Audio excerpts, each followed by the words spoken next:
And we're standing there listening, and I hear like this distant crying, like a baby crying, or a kid yelling, whatever. And that scared me. So my dad had a couple traces for his 30-06 rifle. No. Get me out of there. If I hear a baby crying and a UFO, it's over. I'm done. Goodbye. I hear the rest of their story that they actually ran away as well, which I probably would have as well at that point. You shot something and it just walks away back to this orb. Good evening. I'm Eric Gray, and this is Unexplained.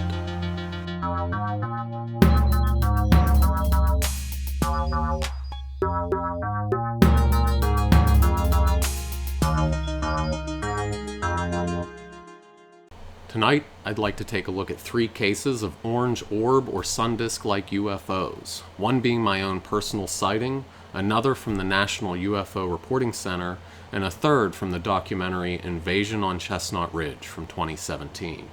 I'd like to start tonight with a clip from this documentary by Small Town Monsters. I'll leave a link below to the full documentary so you can check it out in its entirety. Chestnut Ridge is located in western Pennsylvania in the Appalachian Mountain Range, just outside Pittsburgh. The Kecksburg UFO crash, famous for being the East Coast Roswell, is located in this area as well. Both my personal account and this one we're about to watch happened in this area. There were several young men at a farm in Fayette County, not far from here, that in October of 1973 saw a very large light in the sky come down in a farmer's field. So this is 1973. I think it's important to keep in mind, too, that we have another famous occurrence that happened in 1978, the Travis Walton case. What happened in Arizona, he was actually abducted by aliens. They made the movie A Fire in the Sky about it. And this is around that time, so this is 1973. Here you can see this is Uniontown, Fayette County. Pittsburgh would be just northwest of here, and this is the Appalachian Mountain Range going through here, or this area would be known as the Chestnut Ridge. What we found out was that about 9 o'clock that night, about 15 people in that rural community observed this object in the sky. It was only about 100 feet off the ground. It was as big as a barn. It was bright red and like a big ball. It was only about 100 feet up, and it was slowly moving down towards the ground. So this is a unique UFO that has been seen around the world, is this orange orb that's about, I think, the size of the sun typically when people see it, but at night, and it just glows orange and will move across the sky. So this is another UFO in that taxonomy of UFOs. It's not our typical disc saucer shape. It's not the cylindrical cigar shape. This is another interesting type of UFO that is commonly seen. I'll read the subtitles so you don't have to. The following is an audio interview conducted by Dr. Paul Johnson with the primary witness, George Kowalczyk. We was in a pickup truck. We was coming out to my father's farm. We turned off the main road up a dirt lane to go up to his farm. As we was going up the lane, I looked to the left, and I seen this big orange ball in the sky, and it wasn't no more than maybe 100 feet off the ground. My wife looked. We was astonished and stopped, and then drove up onto the house. So we all looked off the porch, and we watched. It was just coming down slow. It was making like some kind of humming noise then. My mother and them was scared, and they was a little bit scared, so I said, well, I'll go down and look and see what I can see from down there. The fact that it's making a humming noise is extremely disconcerting. It's so eerie and ominous, and like you can tell from this shot here that they're displaying, it's so orange and bright and obviously moving too, that this can't be confused for the moon or Venus or another star. This is certainly something not normal.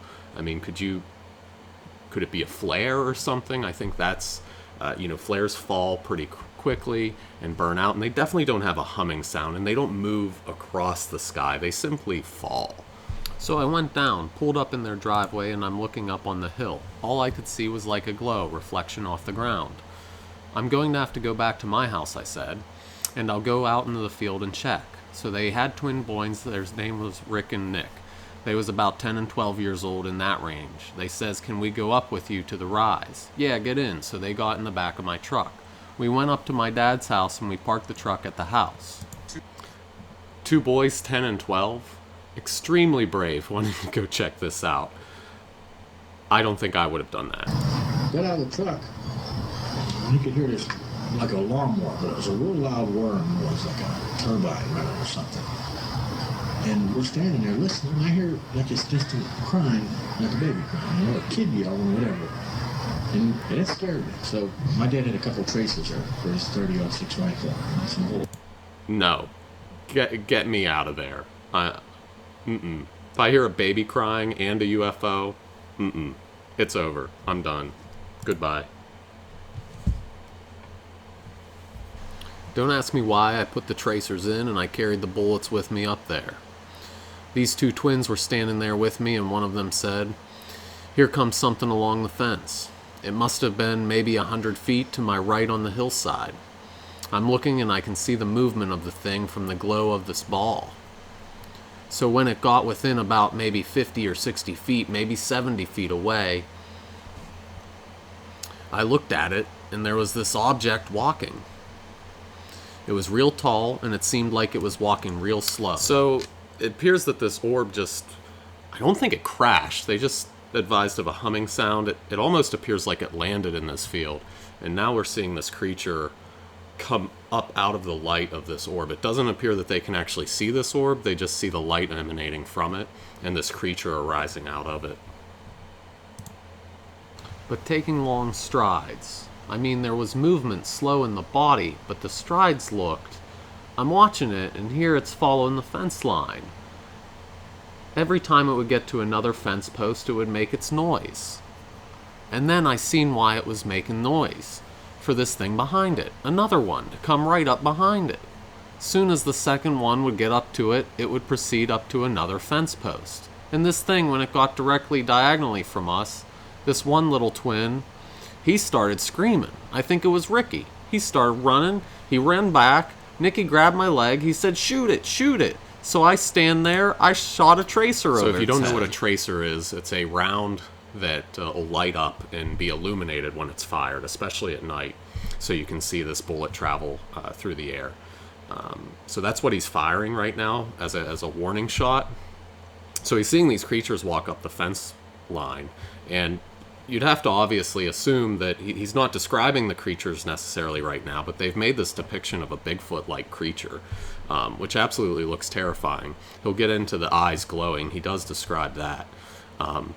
But you would have to assume that he can tell 100% wholeheartedly that this is not a human being, this is not somebody that needs help, this is certainly something terrifying. The tracer flared. I seen these things. I mean, they was tall. The fence posts that were there were railroad ties. They towered over top of these things. The front one towered over 2 feet. The second one must have been maybe a foot shorter. Shot that tracer over there and I just looked at them. And the front one looked at me, and I could just see the glow of its eyes. So I shot the second tracer, same thing. I mean, when I shot the second tracer, the first one reached its hand back. And to my mind, it would be the length of this table, and it touched the other one. And that light went out. The light just completely went out. Okay, so now this second creature grabs the shoulder of the first one after he fires this second tracer round. And touches this other one, communicating almost in a body language type way, or perhaps they're speaking, telepathically. But the light from the orb goes out, so they're in communication with this craft as well as they're exploring this outside area. And it seems like they were counting the fence posts. Not sure if they needed to make a crash landing or something. If they're meant to be out of the ship.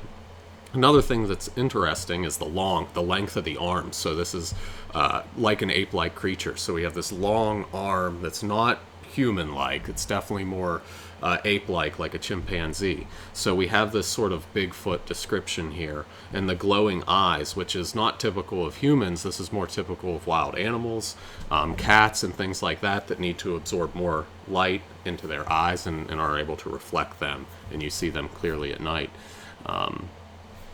So it's interesting. We're kind of getting this description of Bigfoot, and also there's a lot of reports of Bigfoot type beings being seen around crafts with other beings that look like the typical gray aliens. So are these the only two beings? We don't know if there's other beings in the craft. If these are the beings that are piloting this craft, we don't know. I was standing there and I could see both their eyes looking at me, just like cat eyes. This little kid screamed, so I put a regular bullet in.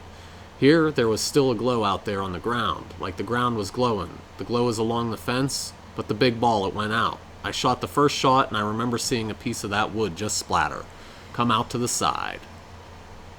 But the other two bullets I had underneath the chamber made 3. I shot again, and twice I hit it right in it, because it sounded like just shooting into a lake or something, just like water plopping, and I hit the thing. They turned around and they followed that fence. They didn't go towards it, they followed that fence. So it's interesting. Now he's shot again. He's hit this creature, he believes, twice. He said it sounded like a bullet hitting water plopping in, which I can't imagine a bullet hitting a flesh and blood creature to sound like plopping in water. Like if you've heard a bullet go into a lake or something, that's a different sound than hitting a solid object. So I almost wonder, did they have some type of force field because this creature didn't go down? They just turned around and started walking back towards their craft. And also, it begs the question, he fired 2 warning rounds.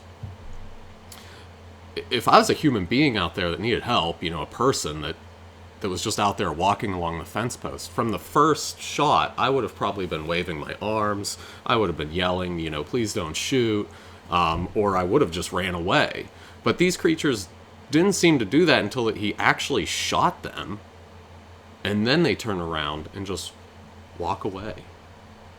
They started moving, we run, we both run. After he was done shooting at them, they ran back to the truck, went back to the farmhouse, told the family what happened, took them to a neighbor's and called the state police. And then the state police. So that's Stan Gordon that we're hearing from here now. He's a famous ufologist, Pennsylvania native, famous for his investigation in the Kecksburg UFO crash.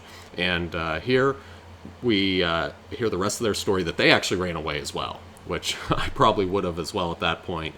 You shot something and it just walks away back to this orb. We get this drawing now that presumably they had made, the witnesses, and they also called the police, which is interesting. If I thought I had just shot somebody on my property, I don't know if I'd be calling the police, or maybe I would. But that's also, I think, leads credence to that this was something very unexplained. This really happened, and they drew it all out what they had seen here. So it looks like it's about 750 feet from their farmhouse, so about 1/6 of a mile, something like that. So it's a pretty far distance away, but still you could walk that. They were about 75 feet from the creatures, so that's enough to tell if something's human or not, I would say. Police officer was called in, and he was called in after the fact, after the craft disappeared. He even mentioned how large the area was illuminated. It was a very large area illuminated by this craft or whatever it was, that you could literally sit down and read a newspaper and how bright it was. Unfortunately, there were some ramifications that happened to one of the witnesses, where he was walking through the field and there were investigators with him, and all of a sudden, for no reason, he dropped to his knees and apparently having visions of end times, visions of the end of the world, destruction, chaos, and that sort of thing. And it psychologically messed the guy up. So here we have leftover some type of radiation or energy from where the craft was after the police were called and they were investigating. Presumably, this craft was still there maybe when the police arrived, and it was still glowing the area. And one of the people there had visions of the future, of an apocalypse. Certainly with, other incidents where UFOs land in areas, there's an energy left behind that's measured, either radioactive, in crop circles, things like that. And so this person has this feeling of this energy, this psychic vision comes over them, and apparently it leaves kind of a mark on them. They just weren't the same after it, which would certainly be a terrifying, life-changing incident. I think this case is really interesting. Out of the whole documentary, I've left it linked below. I think this is probably my favorite case and the one that stuck with me the most in it. There's a lot of other information as well on Bigfoot in this documentary. Please go watch it. Check out Small Town Monsters. Check out Invasion of Chestnut Ridge. Our area here has a lot of paranormal cases. It is a hot spot, and it's worth a look. Next, we have a report from the National UFO Reporting Center. This report was made on April 24th, 2024. However, the sighting occurred on May 12th, 1992, in Corydon, Indiana. And it reads as follows. As I drove south on Highway 337 at 7:45 p.m. Tuesday or Wednesday, May 12th or the 13th, a large yellow-orange sphere sailed over Highway 337 from north to south. I saw a large sphere about 2 inches across in my windshield. It sailed rapidly from north to south, above and in front of my car, taking 5 to 7 seconds to travel from 10 o'clock to 3 o'clock, disappearing over a low ridge. It was above the clouds, yellow to orange in color, appeared to glow from within. No sound, no trail or smoke/vapor. It traveled in a horizontal trajectory at a constant speed. I can't estimate size or speed since it was nothing I had seen before, or nothing in view to compare it to. My windows were open, but I heard nothing. I sped up hoping to see it on the other side of the ridge, but it was gone. A few days later, I called the ranger lookout, which would have been directly along the path of the object. The person laughed and said they saw nothing. This sighting affected me emotionally for 2 years. I could not discuss it without tearing up, and my speech would freeze. I cannot explain this. I quit my job of 22 years a couple months later. I spent the next year reading everything I could on the subject, trying to understand what I had seen. I filed a report with MUFON weeks later. I underwent hypnosis, but could not recall. But on leaving the hypnosis, I saw I had been under for 90 minutes, had a terrible headache, went home, and never followed up. Since then, have met many people with similar experiences. My sighting was within 2 miles of my house, and the path of the object was directly parallel to Manzano Weapons Storage Area, Sandia Kirkland Air Force Base. This is a mountainous area, and I have driven this road 2 times daily since 1989. And this image that you're seeing is an image he had drawn to depict what he had seen. And on it he says, when I first noticed the object, it appeared light green, likely because it was in the sun visor portion of his windshield. But when I leaned forward out of the windshield tint, it was yellow with orange. It was glowing as if it was lit from within. It moved in a horizontal path about 5 to 7 seconds from north to south. There was no noise or smoke trail. It was about 2 inches wide in the windscreen. 2 inches wide in the windscreen, I would say that's probably maybe a little bit larger than what the sun would be if you were driving along and the sun was in your windshield. So this object was rather large in the sky. This was in the evening time, and it moved so quickly across the sky. This couldn't be the moon or Venus or a flare for that matter. This is certainly an anomalous object, especially in 1992 when we don't have drones, anything like that. This also left him somewhat scarred from the sighting, which I think this happens to a lot of people, especially people that don't perhaps believe in this type of subject. And when it does happen, they become very interested in it because their minds are open to the unknown, and they need to find it out. They need to have some type of reckoning in their mind of what is this object, what is this thing. It leaves them with such an unknown, eerie feeling in their life that they don't know what the world is around them any longer. So I feel like this does sound severe, to quit your job of 22 years and to almost have somewhat of this mental health episode. But at the same time, I totally understand it. I have always been interested in this subject, and early on, I became interested in UFOs at a very early age. I saw the movie Fire in the Sky, which came out in 1993, probably whenever I was 6 or 7, so just a couple years after it came out, and it had a very big impact on me. I was yes, afraid of this subject, but also extremely curious and interested in it. And I think over time I became used to this idea and more callous to it, that if I ever did see something, I don't think it would have as much of an impact on me as what it might have otherwise if I was completely, unbelieving in this subject at all. And if you've never seen the movie Fire in the Sky, I highly recommend it. It's based on a true story. It's the Travis Walton abduction incident that happened back in 1975. And it is loosely based on it. I believe the abduction scene that they show is not exactly what he had experienced, and they kind of went off into more of a creative realm, but I still highly recommend it, and then I recommend looking into his story as well. I'll end tonight with my own personal sighting. When I was a young child, I would guess about 8 years old in 1996, outside of Pittsburgh, Pennsylvania. I was asleep in my bedroom one night, which had a window facing west, and a hillside with trees covering it behind my house in the Appalachian mountain range. There was sky visible through my window, and I would look out at the stars as I fell asleep on most nights. Even at this young age, I had a fascination with UFOs. I saw the movie A Fire in the Sky at an early age, which had a deep impact on me. I would often think about seeing a UFO at night. While I would have many dreams as a child, and I always knew they were dreams, this one night, I knew this was no dream. In the sky outside my window, I saw a large sun disk or orange orb UFO cross the sky outside my window. It went over my house and over the hills towards the west. It was as large as the sun would be in daylight and glowed orange, but did not light up anything but itself. I was mostly paralyzed by the sight and honestly was not as scared as what I always thought I would be. The next morning when I woke up and went downstairs to get ready for school, my mom had on the news as she always did. Right before I had to leave for school, a news anchor came on and said something about a mysterious light being seen the night before in the area. Before I could hear the full story and what happened, I had to leave for school, always leaving me with this mystery and a lifelong question. What's out there? I've been your host, Eric Gray. Good night, and stay cozy, friends.